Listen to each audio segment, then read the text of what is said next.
Hello, everybody. Chris Hamlin here with IOBSE's Early Career Professionals Committee. And we are super excited because we are about to kick off the second part or the second episode within our Getting the Job series called The Interview. And so I'm going to kick it over to the group that is going to take us through this interactive dialogue. Lindsay Wilder, Chanel Ray, and Martella Moore will lead up this conversation. So, hey, guys, I'll give it up to you guys. Righty. Thanks so much, Chris, for having us. Right, let me just get everything squared away here.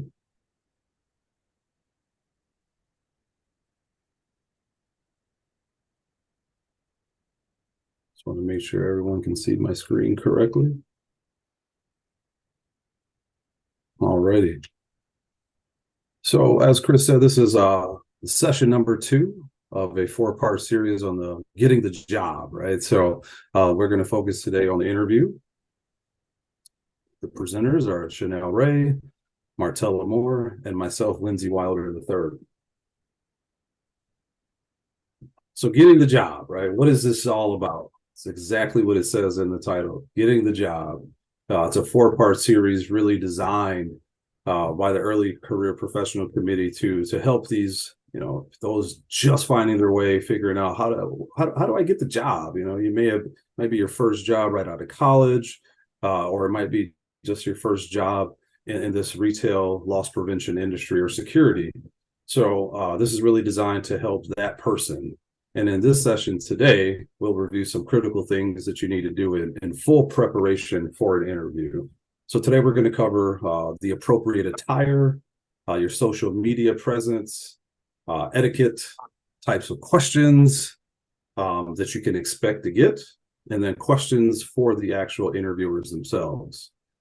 As Chris said and I said, there will be 2 additional sessions. Session 3 will focus on career growth and development. And then lastly, session 4 will be about adopting a mentor and selecting a sponsor. So all very comprehensive and start to finish on, like the series says, getting the job. So in preparation for the interview, there's just a few things that you want to make sure that are good to go. So at this point, you've already fine-tuned your resume, right? And submitted it, and you got the call, and guess what? You landed an interview, right? That's awesome. Awesome. So now we can begin the prep for the upcoming interview. And some of the things we're going to talk about, you may not have thought about prior to today, which is cool. That's why we're here, for us to be able to, you can learn from some of the mistakes or pitfalls that we have either made or witnessed firsthand. So learn from our mistakes. We'll hopefully, make it a bit smoother for you. So we'll cover social media image, different interview formats, in-person versus virtual, all the different ways we have interviews. We'll also cover interview etiquette, the different types of questions you'll be asked.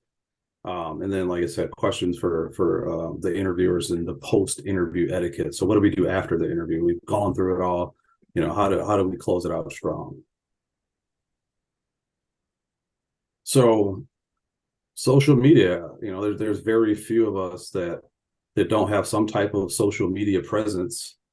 So it's incredibly important for us to make sure our social media image is just as polished and professional as we present and show up for the actual interview. So there are a few key steps that I think everyone should make before the interview, right?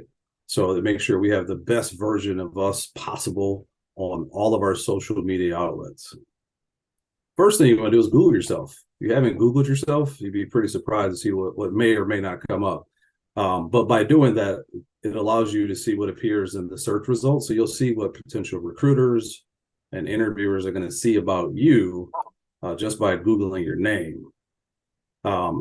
If you put quotation marks around your name, you'll get even better results. It's a bit more streamlined and closer to you, especially if you have like a common first or last name. You put the quotation marks in, you get better results. And then also, if you want to put the town, the city, and state that you live in as well, you get even more results.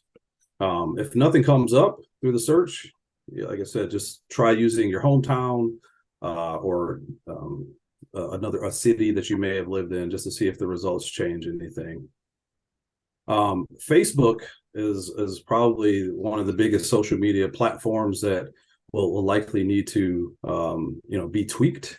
If you have some unflattering photos out there that you may be tagged in, this is a great opportunity for you to go untag yourself or contact the person and see if they can and remove it. Other key thing to do is update the privacy settings. So you want to keep your private life private. There's a key way to do that. Just update your privacy settings, because you never want a company, your potential prospective employer or the recruiter to look you up and find out that the person that they see on your resume that you've so fine-tuned, right, that your social media presence is completely contrary to that and doesn't really align with the image that your resume sort of presents. So very important to make sure your public profile is the settings are appropriate for what you want out there. If you have a public profile, go into the settings and change your settings to friends only. So then you don't have to worry about a recruiter, if you're not friends with them, to be able to see everything that you may have that may be unflattering. So with this privacy setting, employers will only be able to see your public profile picture and your cover photo, which is, that should be enough. And then we talk about getting rid of questionable photos and posts. The last thing you want is one of those to be front and center for your prospective new employer and or recruiter to see unflattering photos or questionable posts that you may have reposted, or anything that's going to make the potential hiring manager look at you in a very unfavorable light before you even get to the interview. You just want to make sure it's very clean, very professional, very polished.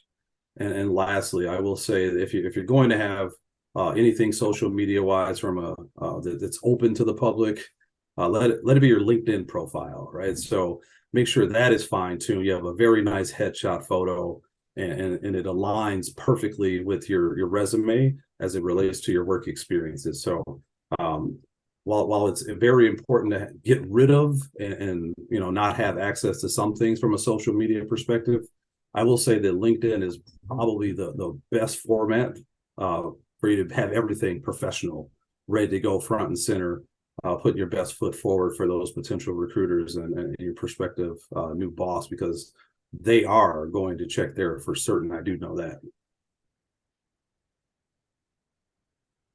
So just going to go into the different interview formats, and depending on the type of format of the interview, you may need to prepare for different scenarios. So for example, if you have a phone interview, you may not need to worry about your outfit, right? But you still want to dress comfortable and professionally, because it'll help boost your mood and confidence, and that's important in any interview, whether it's a phone interview or in-person interview. Your mood and confidence, any boost to that is going to be much greatly appreciated. If you have a video interview, you should pay attention to your upper body, sort of like what you can see on us here from a Zoom perspective. So make sure that it's your neat in appearance, your clothes aren't baggy or too flashy. Just making sure that you don't have a crazy background that may be taken away from you when you're doing a Zoom type of interview. If you have an in-person interview, consider the weather, right? The location. What if you got to take public transportation a couple hours to get there? Like, you want to be comfortable in that and understanding that, if you're wearing a nice button-up shirt that's pressed, what is that going to look like? Do you put a jacket over it to, you get the wrinkles in your sleeves? I know that I hate that. I get the wrinkles in my sleeves. So maybe bringing a jacket. So just being aware of those types of things will help out will help out for you to figure out what you're going to wear based on what type of interview you have. So choosing the appropriate attire, right? So the first step to avoid grooming mistakes, I like to call them grooming mistakes, is to choose the appropriate attire for the interview. Research the company, find out what the culture of the company is. I mean, you don't have to show up for an interview in a three-piece suit at a company where the culture is incredibly laid back and everyone working there is wearing jeans and polo shirts. You may not need to show up in a three-piece suit there. Whereas, you may need to show up in a suit if that is the company culture there. So do your research. If you know other people that work for that company on LinkedIn, reach out to them. Do whatever research you can from a Google perspective, see what's out there. But you want to make sure that you are appropriate to the culture of the company. You want to make sure that you're wearing a very conservative, clean outfit that matches the level of formality of the actual interview. I want to stress the things we should avoid doing. Avoid wearing anything too flashy, too revealing, wrinkled, stained, heavy cologne. That's a no. Just want to make sure that you're clean, neat, professional in your appearance.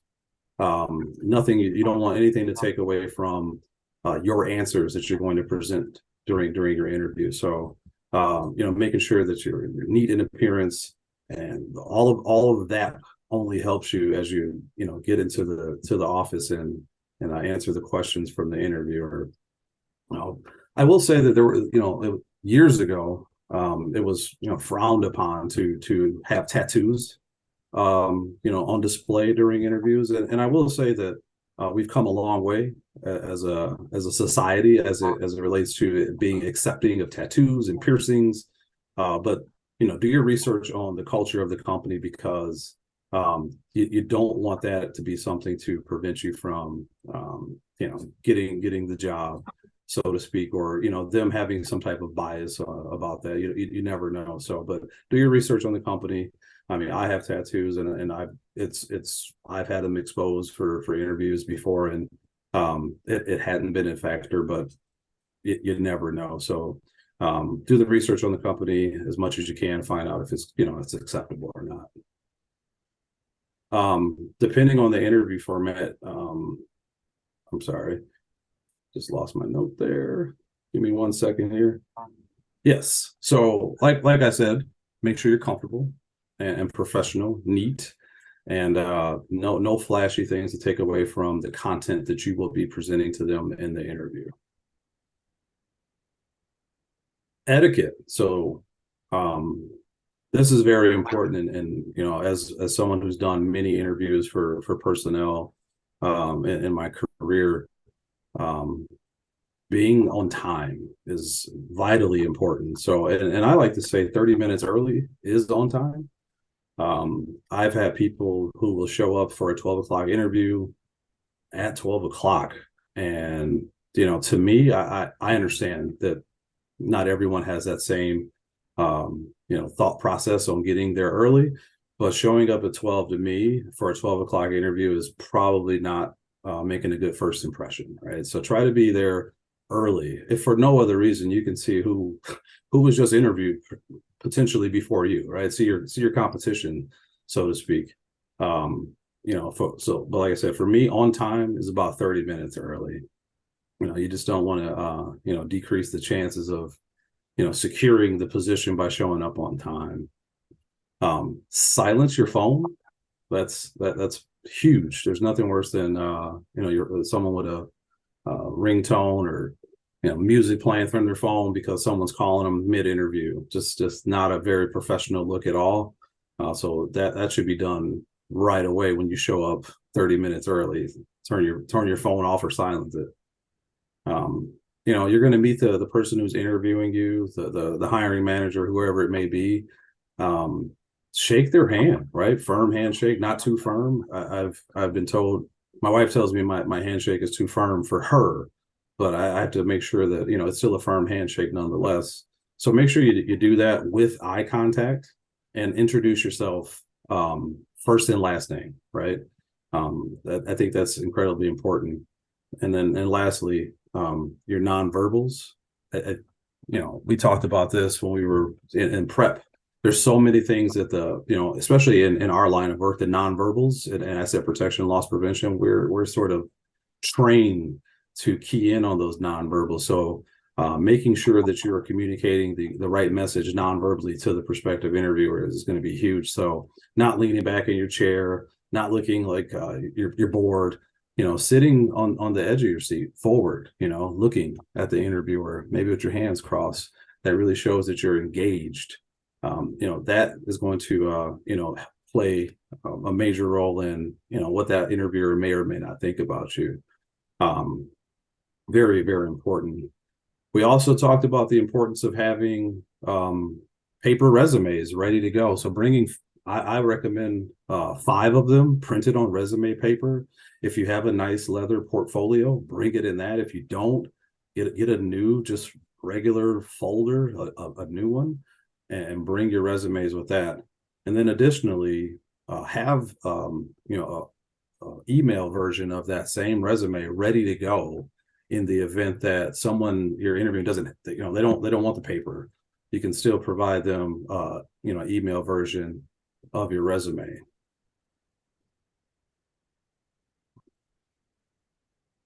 And now I'm gonna hand it off to Chanel. Chanel's gonna talk to you about your elevator pitch. Hi, everyone. My name is Chanel Ray, and I'm going to go over the elevator pitch. So when you're thinking about your elevator pitch, you don't want it to be too long. So it should be no more than 30 seconds. Think of it as a quick introduction. So I'm going to give you an elevator pitch example. So, hi, my name is Chanel Ray. I'm a business professional with 10 plus years in retail, customer service, and operations experience, as well as 8 years of theft mitigation. I am well versed in developing and building teams, identifying opportunities to improve processes, diffusing potential risks and incidents within my organization. My passion and goal in my current role is increasing sales while minimizing losses. I am so glad to have the opportunity today to speak with you about how I can join your organization. So it should be simple, sweet, and to the point when they're asking you this question. You can go to the next slide.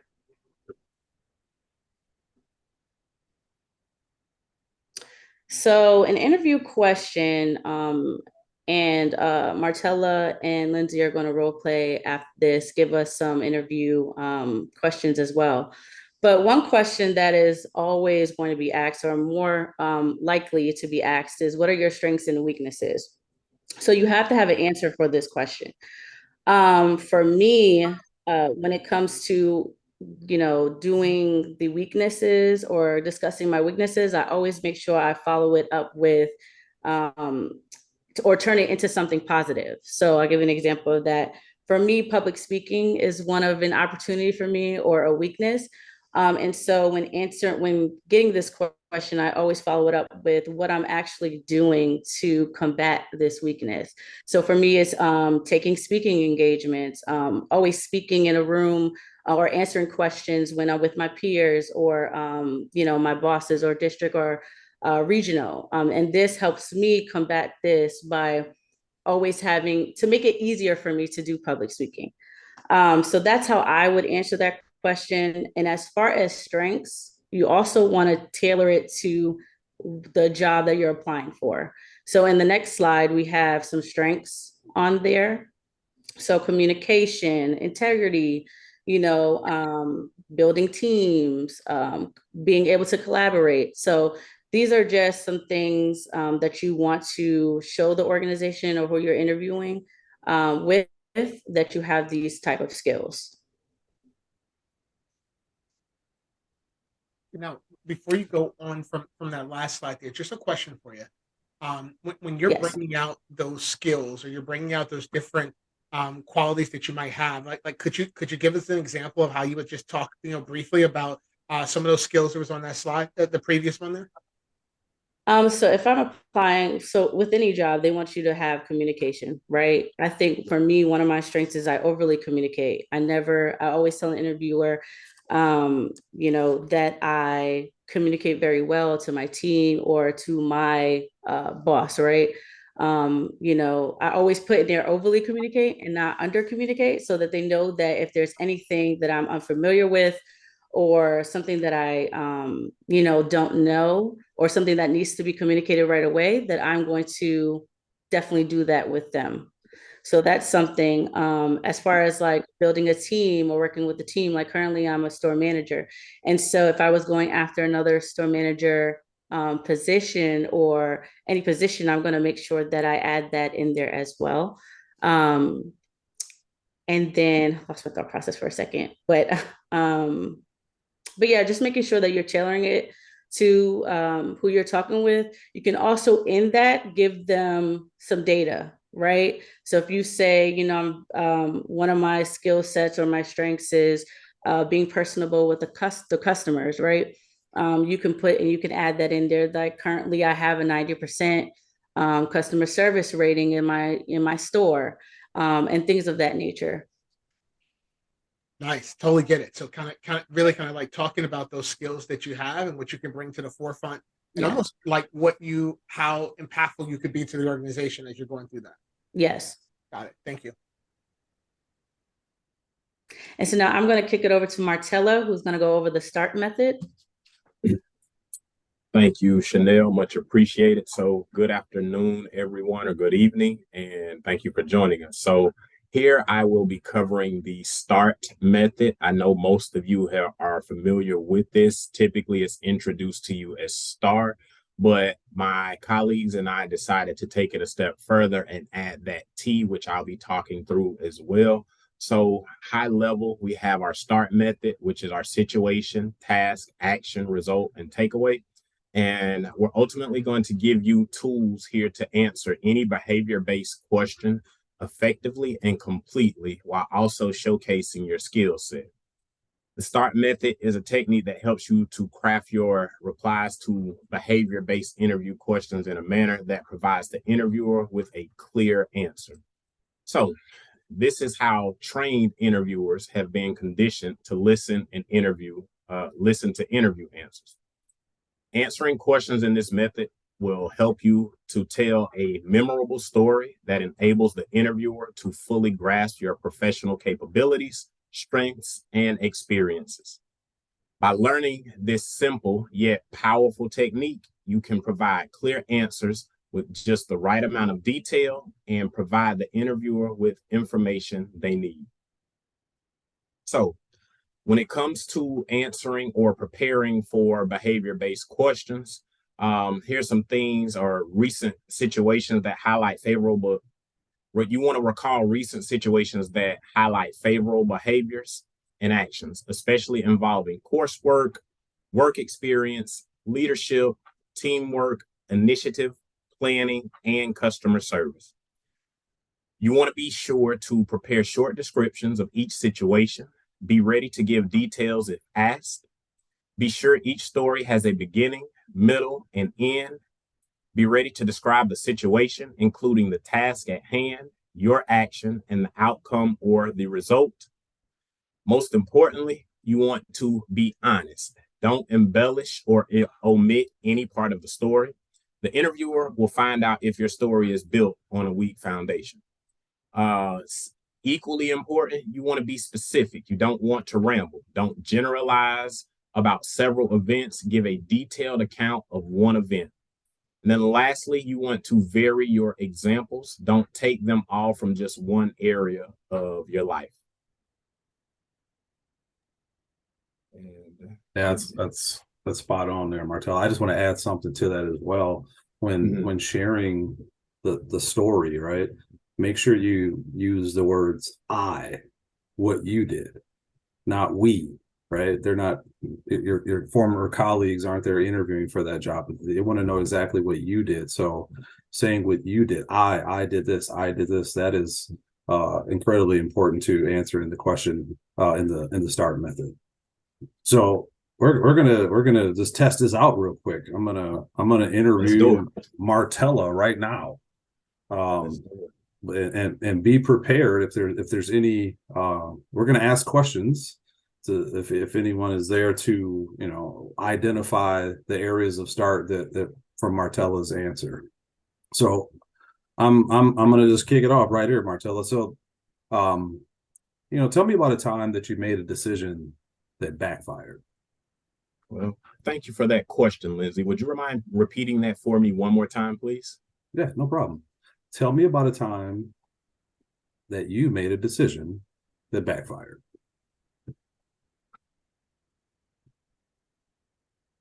Okay. Well, in my current role here at Christian Dior, I was faced with a complex internal case involving two store managers, all while managing a new store opening, considering that the grand opening for the store was in 2 weeks. I also had to keep in mind that one manager of my case was going on PTO in 1 week. So, in that situation, I was specifically tasked to close out the case before the manager went on PTO and attend all NSO calls, new store opening calls. The action that I took in this situation, being tasked that, I decided to skip one of my NSO calls to do video review because I had a shorter time window to close out the investigation. As a result of me skipping the NSO call to review video, I was able to successfully review video for my case and get the information that I needed. However, on the other hand, I missed vital information pertaining to my CCTV placement in my new store. With that, my takeaway from that, or my lesson learned from that, was to leverage my team. Looking back on that situation, I realized that I could have asked one of my asset protection manager peers to sit in on that call and take notes for me. And so, in missing that pertinent information, 2 nights before the grand opening, I had to spend overnights or all night in the store working with the camera vendors to place cameras to make sure that I was ready for grand opening. Wow. That was really good, Martella. I like how you went through all of START, right? I mean, and called it out specifically, so there's no question what part of your answer you were conveying to us. So that was absolutely awesome. And there's really no follow-up question, right? So like you said, we're given the seeds here. Like, this is what you got to do. You can answer any question with little to no follow-up questions after that, which is awesome because you're given that takeaway, the learning. That's awesome. And one thing that I'll give to our audience, right? So there will be times, and I really like this question because oftentimes we are asked to speak on our strengths. We're asked to speak on things that we're good at. And there are a few times where we're asked to speak on a situation where we made a mistake.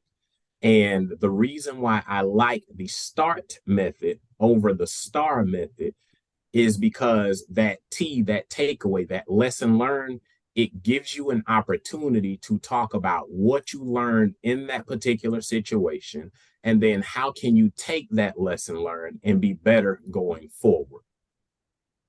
Absolutely.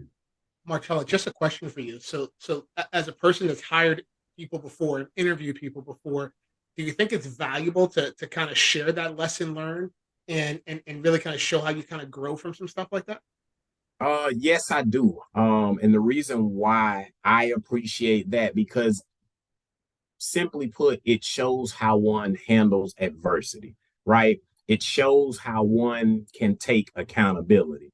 And in leadership roles, especially when you're talking about building successful and effective teams, when it comes to accountability and how people handle adversity, those are two skill sets that you really can't teach people. Those are skill sets that you have to purchase. And if we're making business decisions to better our business and build the most successful teams, then yes, I do want to hear how someone can take away from a situation, learn from it, and be better going forward. Well, it sounds like it makes perfect sense not to use the STAR method, but to really use the START method to really seal the deal. Yes, sir. Yeah, absolutely. So, Martella, you ready? I got another one for you. Let's do it. Can you give me an example of when you showed initiative and took the lead?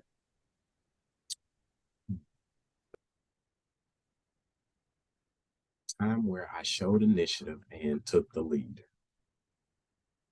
Yes. So there was a situation here stepping into my current role.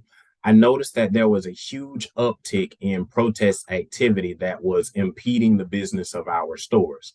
So coming into the business, I stepped into a market where we had experienced 20 protest 20 protest incidents within a 2 month period. And so with that, looking at the impact and how it was driving down sales, running customers out of our stores, I was tasked with the opportunity to develop what I would call a protest playbook. And so in this task, I took the action of leveraging my past experience with Amazon, considering that I had been through 13 protest events with that role, and leveraging my former incident management training.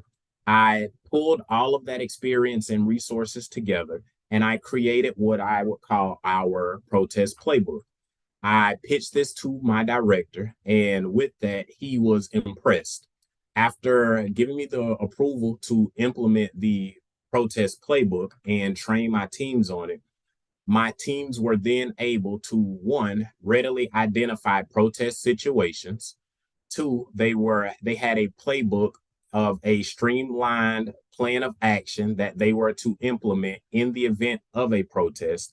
And with that, although my district still continued to experience the protest, we were able to take 20 protest incidents that actually made it into the boutique and reduce that down to 6 protest incidents that it made it into the boutique. So with that, my biggest takeaway from that entire situation would be just knowing and understanding that you can leverage prior experiences and prior resources to solve problems that are currently sitting in front of you. That's awesome, Martella. Tell me how that made you feel when you were able to, pitch that and, have it approved. Great question. So really, for that particular situation, it made me feel really good because I came into an organization where I was new and I was able to quickly add value to the situation. And so with that, we all know as LP leaders, coming into a new organization, adding value and earning trust are two of the things that we want to do as quickly as possible. And so being able to provide a solution that not only kept our people safe, but our product safe, and then allowed us to continue to conduct business, which ultimately makes us more profitable. Extremely happy and proud of that moment. Very cool. I threw Martella that curveball with the follow-up question because sometimes you get that, and you could see the passion come out of Martella on that one because it was real, and that was something near and dear to his heart. So that may happen. The start is a great format for sure, but it doesn't eliminate the follow-up question. That was I just threw that curveball at Martella on the fly here, and he handled it very well. But be prepared for that. But stick to the start, and you should reduce the likelihood of follow-up questions, especially if they're a challenging follow-up question. We have time for one more, Martella. You ready? Can I ask another? Give it to me. Okay. Tell me about a time when you had too many things to do and you were required to prioritize. Do you mind repeating that question for me? Absolutely. Tell me about a time when you had too many things to do and you were required to prioritize. A time where I had too many things to do and I was required to prioritize. Well, my situation would be, or was, I was facing, again, new store opening. I had an open investigation as well. And then I was also tapped on the shoulder to attend a special event which required me to travel internationally. Not only was I working on those things, I was also working with a mentor of mine on my personal development. So juggling all of those things, I had to prioritize what was most important. Me understanding my role, I knew that I had to, one, manage my investigation because I'm the only person in my company or in my particular region that can do investigations. I had to manage my new store opening as well because I cannot prolong the new store openings. Then I also could not turn down the opportunity to gain the experience of an international assignment. Then also looking at my personal development because I continuously want to be a better leader. So after looking at all that I was tasked with, I decided my actions were to prioritize my investigations, my new store openings, and then my international assignment, which was 3 weeks out. I personally made the decision to put a hold on my personal development because my personal development was more so for myself and me becoming a better leader. Whereas the other 3 priorities were critical to the business. And so me looking at all of those factors, I decided to prioritize new store openings, investigations, and the international assignment over my personal development. As a result, I was able to still close out my investigations. I was still able to attend my international assignment with no hiccups. And then still my new store openings are on track to open and hit their grand opening dates. As far as my personal development, there are things or opportunities that I still have to work through. And that's because I've decided to delay my personal development. And with that, my takeaway from that is one, not overcommitting. I think in that situation, I made a decision to overcommit. And looking back at that, I would now know to not take on tasks without properly assessing my schedule and my time allotted to complete those tasks. And then also just, again, going back to being able to leverage partners. I think those will be my biggest 2 takeaways from that scenario. It's awesome.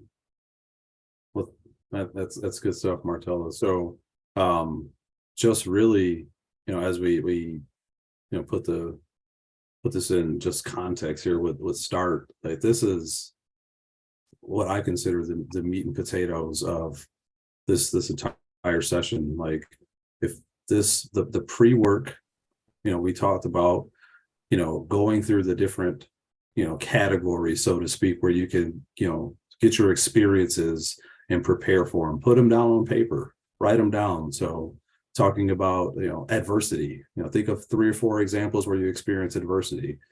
Think of 3 or 4 examples of where you had to challenge a peer. Or think of 3 or 4 examples of when you had to prioritize and, come up with answers with the START method, rehearse them, read them out loud, record yourself doing it. You just never know, if you're going to get asked a question like that, but you'll be prepared, right? If you have 3 or 4 examples for, 3 to 4 different type categories, you'll be well armed for any type of interview you're going into. So like Martella said, this is START and then some, right? So we put the T on there as the learning, the takeaway, and that should arm you for success in any interview that you're going into. Any questions? Lindsay, when you think about this START scenario, there's probably times where you can lose track or lose your place as you're kind of going through the situation, tasks, and kind of talking through your action. What's the best way, or maybe Martella, what's the best way to kind of keep yourself aligned and mentally being able to flow through the scenario? For me, what helps me is by calling out each point of the acronym. So my situation is, or my situation was. In that situation, I was specifically tasked with.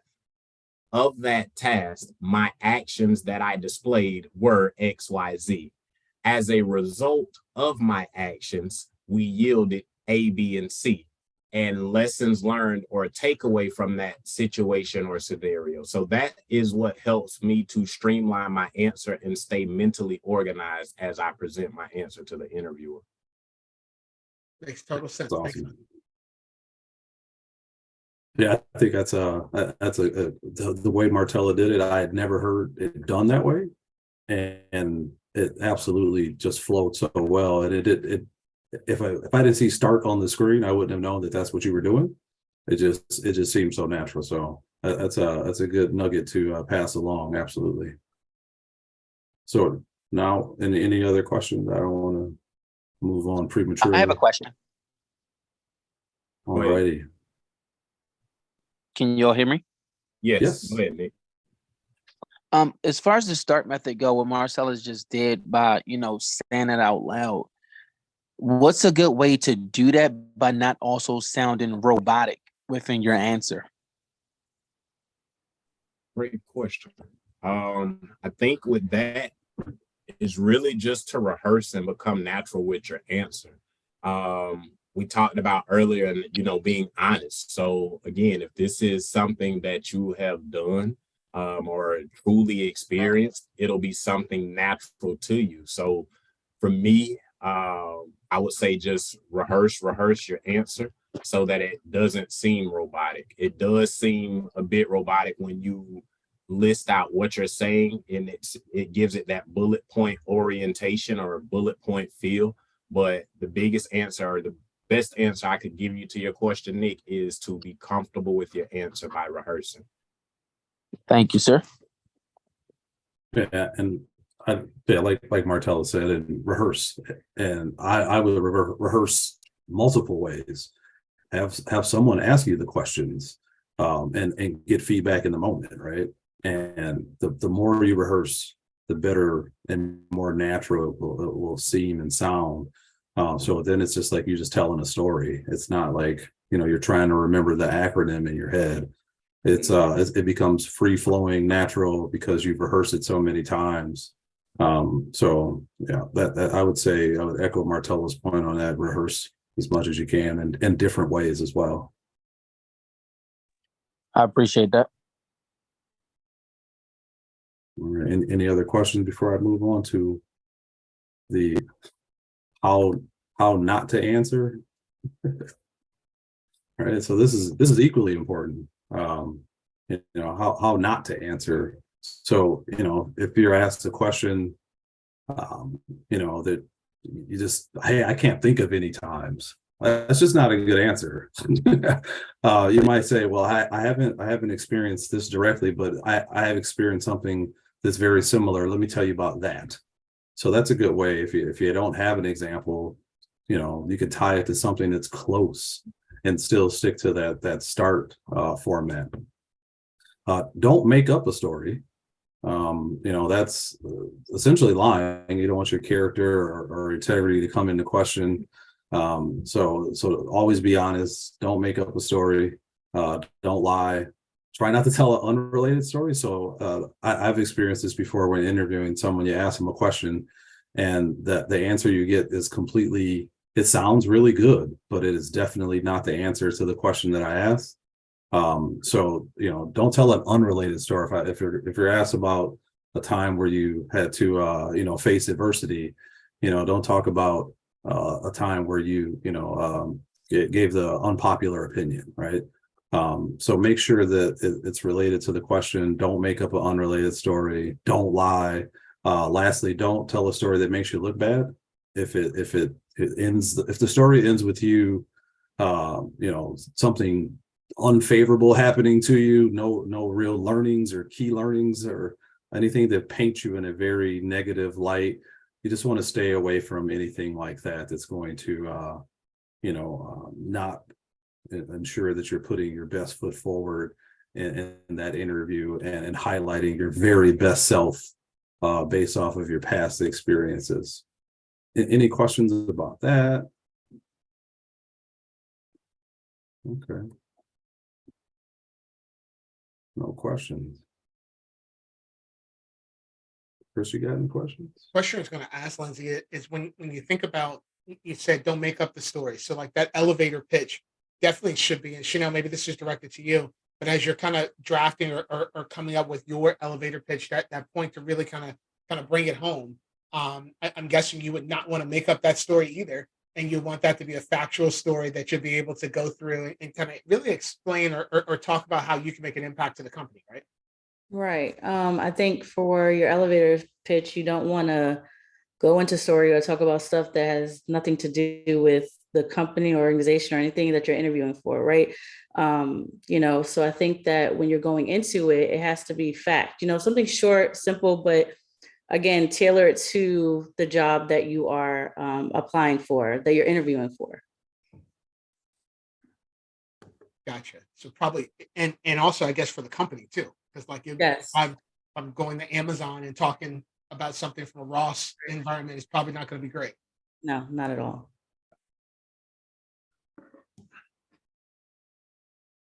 All right. If there's no other questions, I will move on to the questions for interviewers. So I'm sure we've all had interviews and they, you get to the very end and, and say, do you have any questions for me? And the key to asking good questions is first doing your research. You should have a solid understanding of the company, the industry, and the role you're applying for. You can use various sources of information, such as the company's website, social media, other news articles, industry reports. You may have friends or peers or, former colleagues, people that work at this company. So really get as much information as you can from them, but also coming up with questions that you can't get from them. So like about the company itself, anything stuff you can't Google, right? So don't ask a question like, so how are your sales been in the last 6 months? Well, that's out there, right? So ask questions that you can't get off the internet as it relates to the company. Your questions can also be tailored to like the position itself, asking about, developmental plans. What was, the person who was in this position before, what were some of their strengths, what made them successful, asking questions about, what do you expect for me to accomplish in the first 90 days? Those are very good questions that shows the interviewer that, you see yourself in this job already, right? Asking questions, what's the performance review process like? How often will I be formally reviewed? Those are good questions. If you're thinking about long-term development and opportunities with this company, ask what learning and development opportunities will I have in this role? Another good question is, does this company offer tuition reimbursement? That's a great question, right? Because, that shows that, hey, you like to further your education so you can be a more valuable, asset to this organization that you're looking to join. And we have a list of questions that, we can share, but really making sure that your questions are tailored to the position, your new potential supervisor, the company, information that you cannot get off of the internet, professional development. And then we'll talk a little bit more about some of the closing questions. So that's like, is there anything else I can provide with you that you would find helpful today? That's like one of those final questions you're asking an interviewer. Is there anything I can clarify for you about my qualifications? Right, those are questions that are, very, very pointed in closing. And I will say, Chris and I were talking the other day, and this is a brilliant question, and I believe I'm probably going to butcher it up here, Chris, but I'm sorry. But I believe you said the question was, what will I need to be successful in this role? And by them asking you that question, by you asking that question of them, they're essentially telling you everything that like you need, right? And we can use that information later on. So, Chris, did I butcher that up? I don't want to. I want to make sure I got it right. Not at all. You hit the nail on the head, because you're about to go into it on how you can use the answer to that question to really solidify why you should be in this role. Absolutely. I won't steal your thunder. No, it's cool.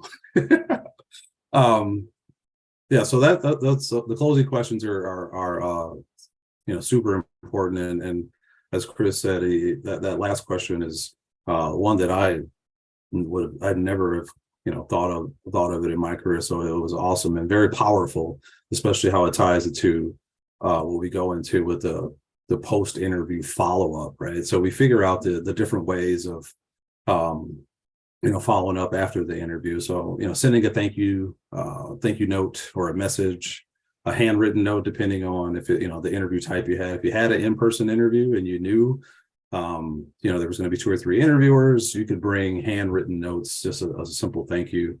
You could follow up with an email, a phone call, and also a LinkedIn connection, right? So this was, we talked about the handwritten note, and this goes right in line with what Chris was saying. If when you ask that question, you ask them, what do I need to be successful in this role? And if they share, well, you need to be, prompt, punctual, strong leadership skills, ability to, develop a high performing team.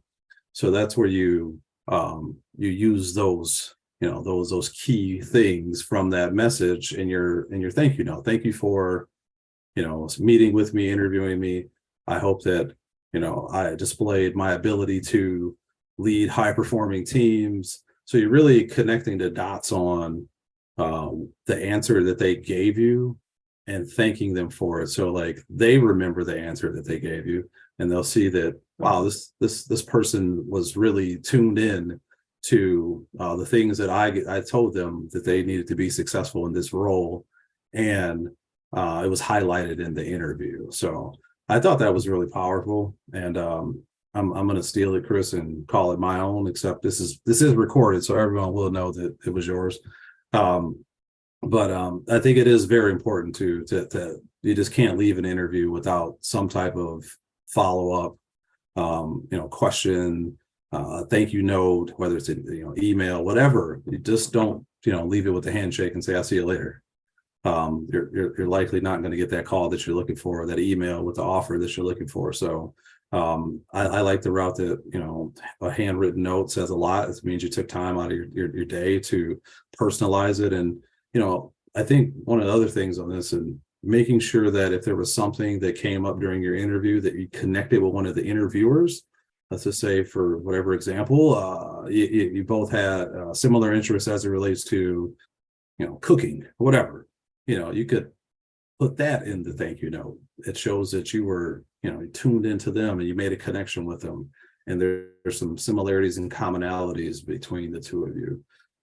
So anything you can do to personalize that, whatever the message or form that you're sending that message to, it would also be very, very helpful. Any questions, comments? Hey, it's Nick again. Sorry for so many questions. It's all good, Nick. This post-interview follow-up, should that be going to the HR person or the person that you interviewed with? Because I've kind of seen it done on both hands, following up with the person I interviewed with, and they kind of refer you back to HR. I think that, depending on what phase of the interview process you're in, if all of your correspondence has come from HR, right? You can send your thank you correspondence through HR to your interviewers. So I'm sure they'll still get it, but that would be the method to get it to them. So if everything came through HR, it should go through them as well. But if you're in the moment there and you got thank you, just some simple thank you note cards, you can hand those out at the end of the interview. Okay, that was a good question. No, absolutely. thanks. I think it's also a good place for you where you could also copy that HR person too. So like you could send it to the original person you interviewed with and copy that HR business partner, and both of them got that note there. The only caution I'd say on that strategy is if you're meeting with multiple people in the organization, and if you're going to use some similar dialogue within your thank you notes, just remember that HR person is going to you'll be copying them every time. So they're going to see the similarities in those emails. So just be strategic in how you approach that. But I definitely think that closing out your interview with that thank you question and asking that very powerful question at the end could also clear up any misunderstandings or things that the interviewer didn't hear you say correctly. So like maybe you said you were a strategic leader, you were very strategic in how you do things. But when you ask them, what is it that I can do to be successful here? They said, you got to come with a lot of strategy. And you're like, well, that's what I got. but it gives you the opportunity to come back and I think you email back to them to say, hey, I heard you. I want you to know that I heard you. And this is what comes with this package when you hire me. Hopefully that makes sense. Appreciate that. Yep. Cool. All right. So the last thing I think is we talked about the call to action. It's really that follow-up piece. And, this is where you're like essentially asking for the job. It's, is there anything else I can do to help you make your decision on this position? But it's really, the last step here, right? You just don't leave it hanging. It's depending on the type of interview and the hiring process. You may want to end with a different call to action, but there should be a call to action, no matter what. So, asking what are the next steps in this interview process, or how soon will I expect to hear back from you on your hiring decision? Really just being pointed with the interviewer and showing that, hey, you're really interested. You're the ideal candidate. You check all the boxes for the position that you interview for, because you've already answered their questions in the start format, right? Your elevator pitch was on point. You've outlined your strengths and weaknesses and tailored that to the company position, the culture of the company. So they're at this point, the last thing to do is to ask for the job. So, any questions before we move on? All right. Questions, comments? I'm gonna pass it off to Chanel and Martella just to talk about the IOBSE and what it has done for them, a little bit about them. Chanel, you want to kick it off? Okay. So I was a student when I first became a part of IOBSE.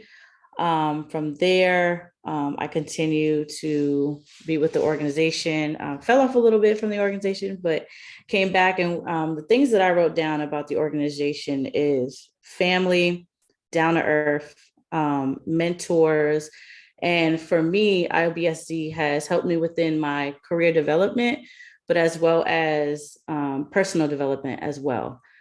So I have gotten several opportunities to network with people and obtain jobs through IOBSE.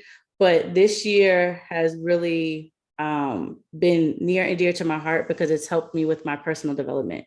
So I have some mentors, Chris being one of them, and just taking their time out from their busy days, to sit and meet with me on my personal development, or just have any questions I have within side of, my career, or just, personal questions. They have always been there for me. And so just joining IOBSE, not only are you getting or gaining, mentorship, but you're also gaining a family. Agreed. Very well said. Very well said. And as for myself, much of the same sentiments. For me, it's helped me tremendously as a college student. And then as I began to transition from college and into the workspace, IOBSE was the entity that stood in that gap. And so one of the things that, was, not mentioned and shown in the slide is just our 3 pillars and what we operate off of, which are mentorship, education, and networking. And so when you talk about being a continuous learner or wanting to be the best at your craft or just overall successful, those are all things that you will need as you progress your career, whether you are just starting out fresh off of a college campus, whether you are 10 years in or 20 years in. You will always need mentorship. You will always need a network, and then you will always need to take the opportunity to further or add to your education. So that is what IOBSE has done for me as a member. And there are tons of perks to becoming a member of IOBSE, as spelled out in the slide here before you. Yeah, that's awesome. And I just want to share a little bit about, for me in the IOBSE, I heard about the IOBSE back in, I'm going to date myself, back in 1998. And there was a leader who I was just fresh into asset protection, loss prevention, just as a store level detective, and we were getting a regional visit, and the gentleman showed up, Isaac Luton, and he looked like me, and I had never seen anyone at that level anywhere who was African American and in that type of leadership role. And he sort of introduced me to the IOBSE informally, like on LinkedIn, and I just followed it, and like I had the opportunity to connect with other leaders who looked like me because of him via IOBSE. And then it wasn't until I want to say last year I went to a conference, and I got to meet Chris Hamlin here, who we worked together for a few years at Macy's, but never met each other in person. And meeting Chris in person was inspiring and made me join, like, officially. And the rest is history. And here I am with Chris today on the Early Career Professional Committee, helping deliver session number 2 of getting the job. So thank you. So there's definitely benefits, mentorship, leadership. It's everything that I wish. It's everything now that I wish I could have had back then, right? It's so much more now, and I'm thankful that that I am part of this organization today. So very cool. Thank you. And then, lastly, I'm sorry. These are our QR codes. Connect with us on LinkedIn. We would love to help you, from a mentorship perspective, or if you have questions about the IOBSE, or you just want to join, you can reach out to us. And then lastly, follow us. Here's all of our social medias. Facebook, Twitter, Instagram, LinkedIn, and YouTube. So, Chris, I'm going to hand it back to you as we wrap. Thank you for everyone who joined today. I hope it was as valuable to you all as it was for us. Yeah.